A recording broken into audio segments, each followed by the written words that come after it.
So what do we do next? All right, let's look at our original artwork here, okay? We can see, I tilt this a little bit, our grid is bigger. It's definitely a bigger grid. So what I want to do is just like I did before, I'm going to start in this corner and this particular square, and this is A1. Then I have B, C, D, E, F, G, H, and I. And since I started 1, here's 2, 3, 4, 5, 6, 7, 8, 9, 10, 11, 12, 13, 14. All right, so what you end up with are, since this is what I was talking about before, the grid doesn't line up exactly like between a 8.5 by 11 drawing and an 11 by 17. You see, we only got the 12 on this one, but on 11 by 17, we end up getting all the way to 14. It's taller by at least 2 more squares, 2.5 squares. So we're going to leave that. That's fine. What it means is that we've essentially added on more to the bottom of our drawing. Our column is just going to be taller. Okay, so when we start to draw and you draw in all the way to 11 and 12 on your column, right? So for example, I have 11F is this particular square right here, 11F. So if I come down to F, bring it all the way down and come to 11, I know that right about here and right about here, I'm going to very lightly sketch in that line. That's the only line that's in that whole square. And then if I go to, let's go all the way to the other end, here's 8F. So I find 8 and I come over to F. Here's 8F. There's a little sketch here. It looks like it's a part of this little curve here is in that corner. So I'm going to curve. It doesn't quite come all the way to center. It's a little more on the side. Let's see here, all the way like that, almost. It's a little more curved than what I drew. So I'm going to sketch again. I'm going lightly because I have to erase sometimes. I have to make it right. And then about right here is where that line comes in. Well, guess what? Now I can take a straight edge and connect the dots. I just drew in all of the lines between it. And since we're going to go with a long column, I know that column is going to continue on down. So I'm just going to take it all the way down because we don't know what 13 and 14 are and half of 12 because we don't have it on our drawing. So hopefully that makes sense, right? All right, so by now, just so you know, what we're going to do is we're just going to continue by filling in each square. All right, you've created your grid, got a nice grid, and so you go to each square and find the corresponding bit of artwork. So I know 8E has this little curve here. So if I go 8E, I can start sketching in very lightly, and I can even draw in here, like this is about halfway, and that's about a quarter. This is about halfway. Here's about a quarter. So that gives me an idea of where that goes.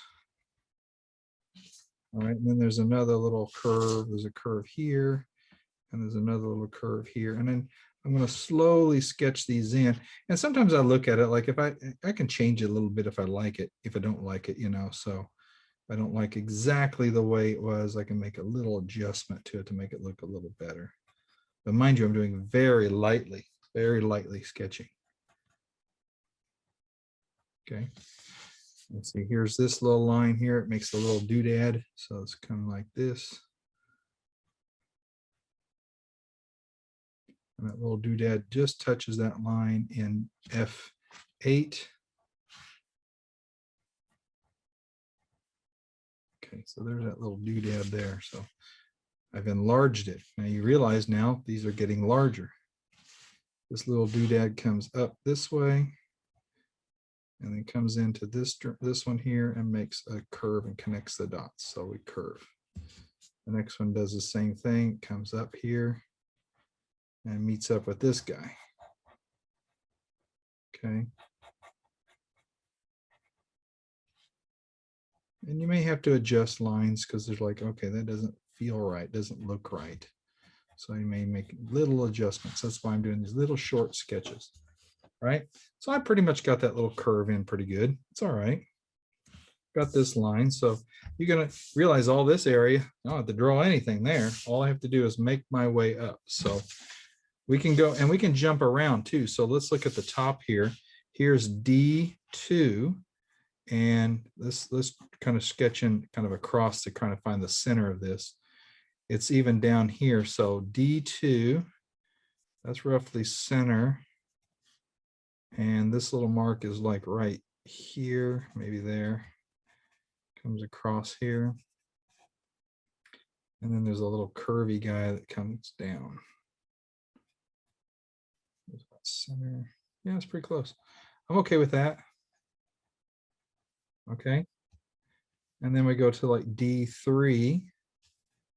And it looks like this is about half.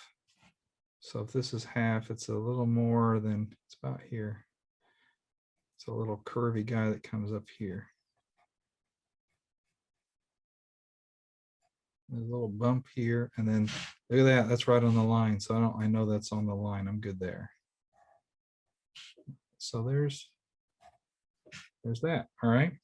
Now the great thing about this is if you want to, you can, let's say, the good thing to do is take a measurement, let's say to this point. We like that point. I can take a measurement here, and I know it's on this little line right here.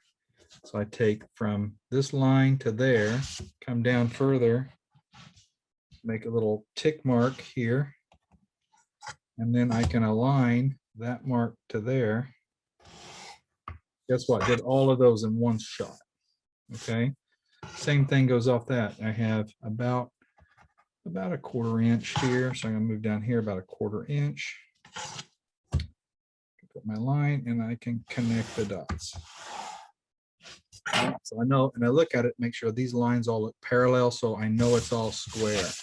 So look, I've already got E, F, G, H, I, 2 finished and D2 finished.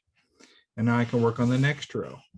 So just take your time to lay out every little piece as you work down. The hardest part is going to be doing this profile as you create that. And then just make sure you keep your lines parallel, okay? Don't start having lines that do weird angles because then it doesn't look natural, doesn't look correct, okay? Spend the rest of the time going through each row and fill in every little bit of detail. Like I was saying earlier, you can go ahead and start connecting the dots, making sure that the lines are parallel, the different portions of the molding are parallel to the guidelines you put in. Make your way all the way down and fill in. When you're finished, you should have something that's very similar to this. You can see that I've gone all the way down. I even extended the column out past 12 and 13 and clear off the page. These lines go off the page. And so this would be your finish gridded artwork. You've transferred it, you've gridded it, and you've transferred the image and enlarged it. So when we compare these two drawings, let's see how you can see that. You see this one is about 25% larger than this one, right? Just about a 25% enlargement. All right. So work on your drawing and try to get this transferred for Monday. That way, when we meet next time, you can get a good sense and we can work together to try to start adding some color to this. If you don't finish, then you can use the time in class to try to work on this as well. And I can help you answer any of your questions as well. So we can get you caught up. Okay. I hope you found this helpful. I hope that you can get this done in the next few days. I completed this all in about 2 hours tops. It wasn't very much time. The only thing I haven't put in, I still need to put in, are the dentals that are these little rectangles that go in this area. but that shouldn't take too long. I might actually make a little template and trace it and move it way down so they're all equal. All right. Send me an email if you have any questions, or bring your questions to class next class. Until then, I'll see you later.